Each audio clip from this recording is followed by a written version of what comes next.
This is the story of a very remarkable young man. His name, Steven Starman. He's got a dad, a mom, a little sister, Sophie, and he's got a plan. And it's that plan that makes him so special. You want to know what it is? Come closer. I'll whisper it in your ear. Steven wants to make a journey into outer space. He wants to fly across the moon and the stars and the planets. And that's why he's building his own rocket in the backyard. But shh, don't tell anyone, because it's a secret.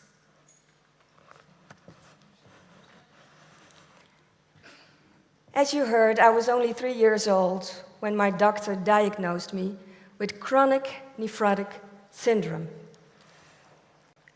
And that basically means that your own kidneys, who are right here, are working less and less and less until they don't work at all, and you have to go on dialysis. You're totally dependent on a big machine to clean your blood.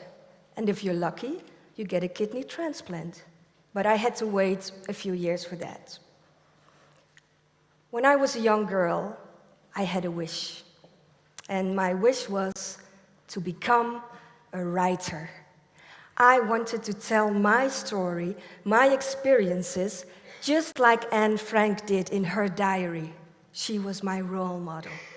The way she told her story in her diary, so honest, so pure, I wanted to do that too. But of course, you know, Anne Frank's life turned out a little bit different than she hoped. And although it's maybe a bad comparison, but my life turned out a little bit different too, because of the disease. School could be brutal. I held fluids, so my face was big and round and puffy in kindergarten, and I had those narrow eyes, and children in my class called me stupid China girl, and I'm not even from China, and they knew that. Stupid, okay, but China? School trips. I missed a lot of school trips because I was sick at home or in the hospital recovering from an operation. And, oh yeah, recess. You know, playing tag. Tag, you're it. Well, I was tagged first, and I was it the whole recess. 30 minutes long trying to tag somebody, but I was too tired. Oh, and then the worst thing, gym class, gymnastics. Remember that boy or girl who was always picked last for a team? Yeah? Is there anybody who was always picked last for the gym? Oh, thank you. We're soulmates. Yeah, it was almost like, we have to pick a team. Okay, well, I think we will pick John, who is a cripple. Okay. Then we will pick Lisa, who is legally blind. And then there was one girl left, me. Okay, we'll pick Esther-Clair with her skinny legs and afraid of the ball and out of breath in like 2 minutes. Yeah, as I told you, school can really be brutal because it's hard when you're a little bit different. And Stephen, he learns that too.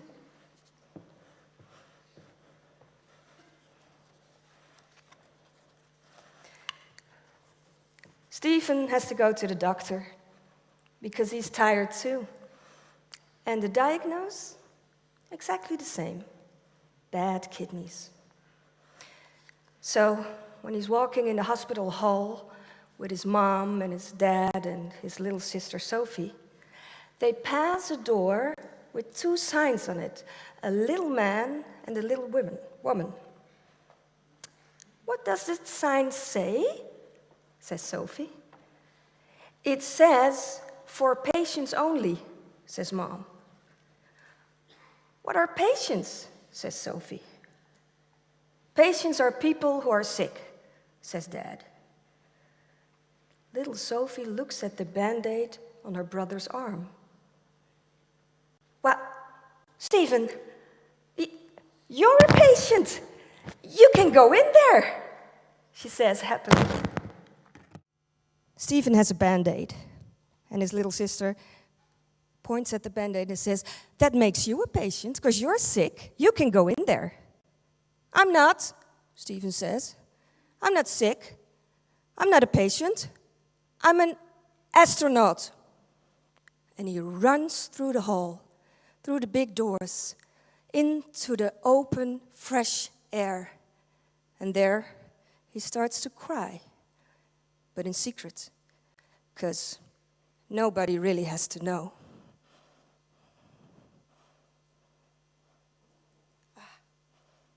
There you have it. Poor Stephen, eh?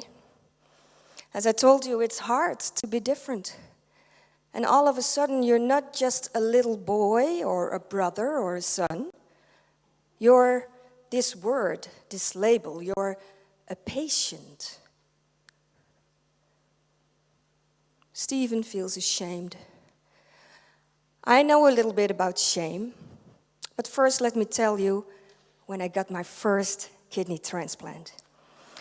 You would think they would put a new kidney somewhere in the back, but they don't.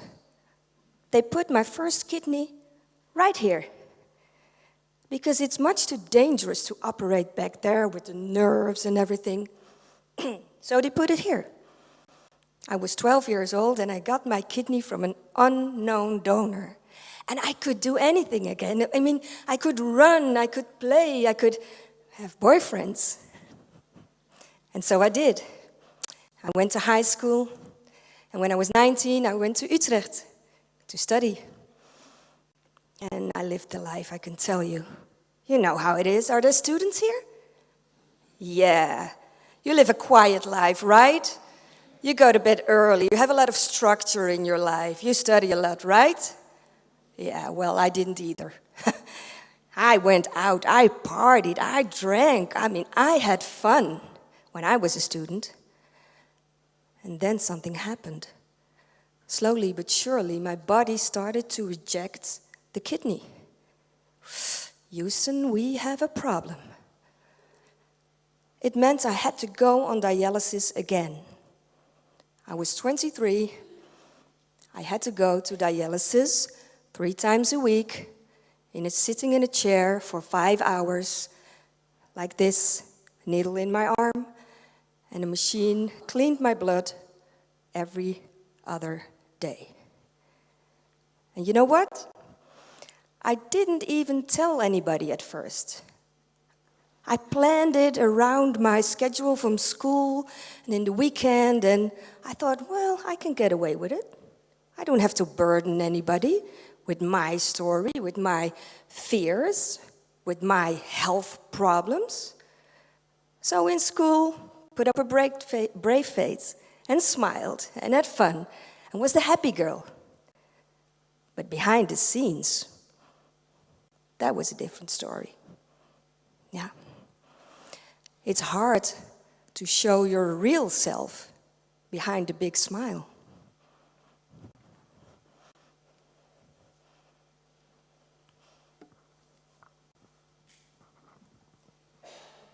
Later that week, Stephen gets a visit from his cousin Tom.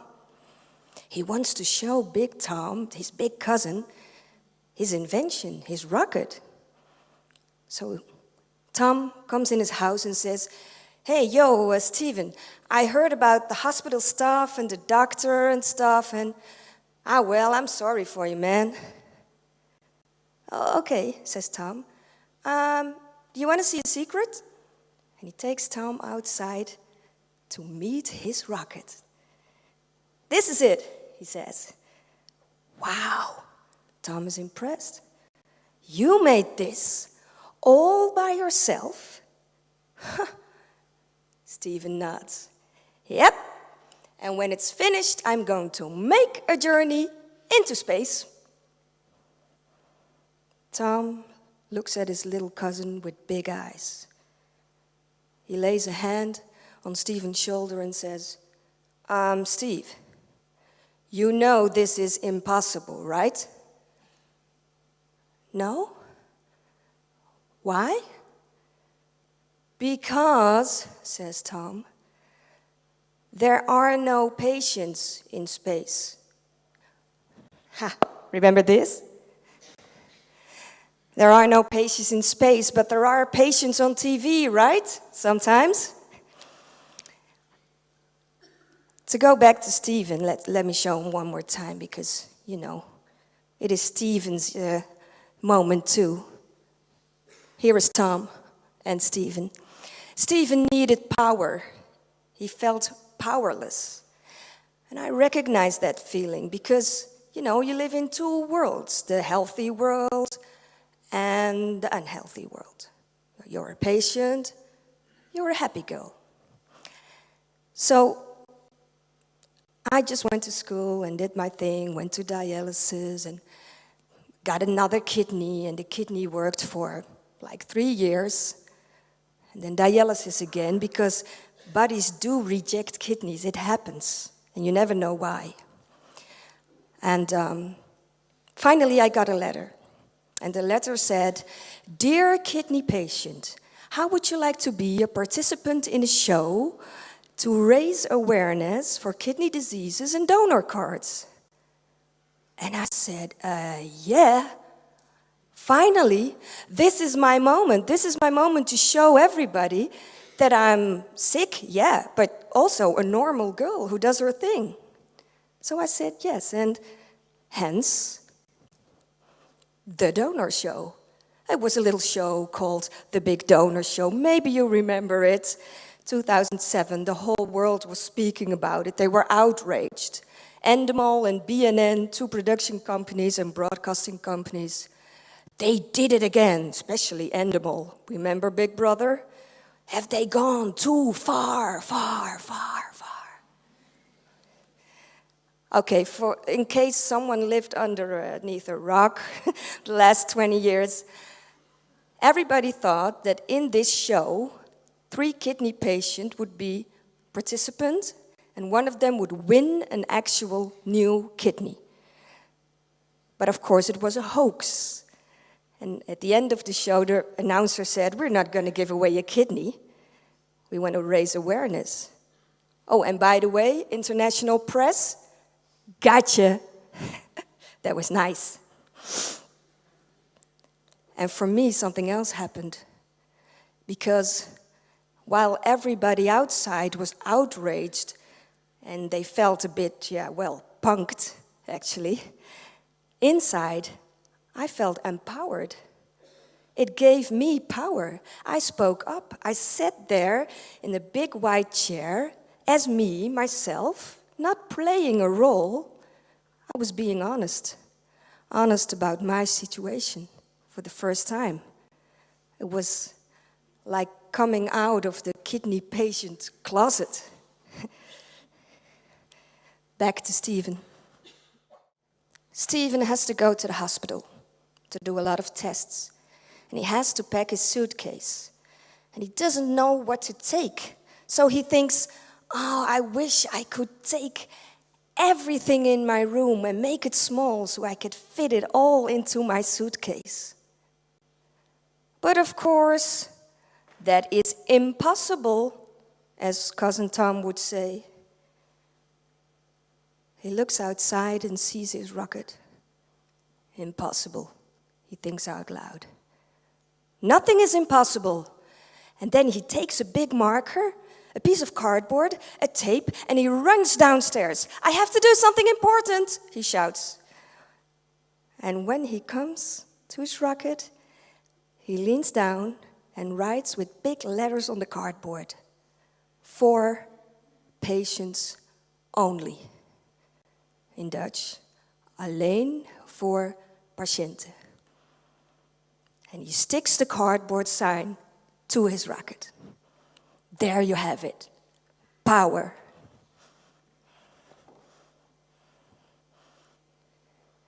So, how does the story end? Well, for me, I hope it's not the end. I hope I don't fall down and die right now. But for now, I'm pretty fine.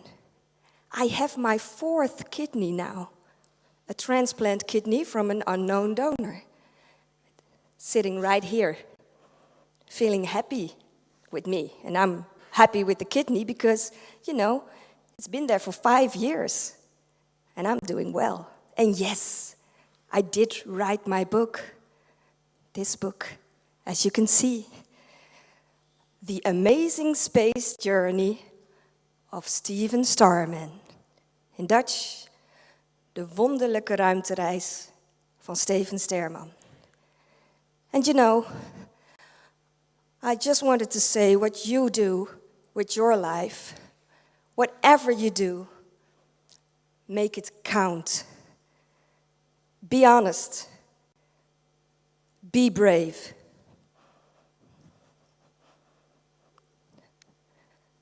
Be an astronaut.